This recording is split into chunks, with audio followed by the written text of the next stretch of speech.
घरले बाख्रो खोइ भना हो झम्के गुलेली घरले बाख्रो खोइ भना हो झम्के गुलेली अरु है आउँदा जेसुकै भना ए अरु है आउँदा जेसुकै भना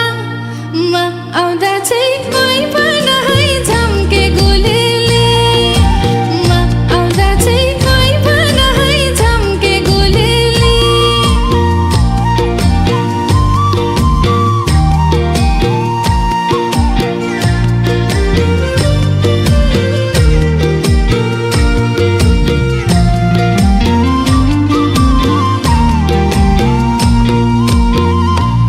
चौतारी जनको लहर भरा ए चौतारी जनको लहर भरा भुइँ छोयो है टुप्पैले हो झम्के गुलेली भुइँ छोयो है टुप्पैले हो झम्के गुलेली यतिन्जेलसम्म घरबारे छैन यतिन्जेलसम्म घरबारे छैन के गर्नु नि रुपैले हो झम्के गुलेली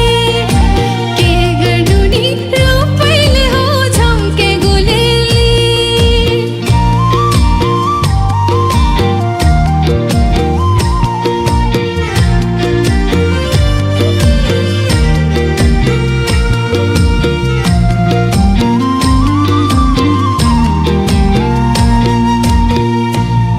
हिमाली भेको त्यो डाबेचरी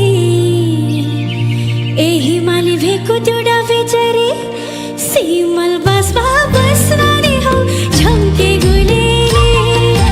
सिमल बासमा बस्नाले हौ झम्के गुलेली दुखिया जनको बहानी हजुर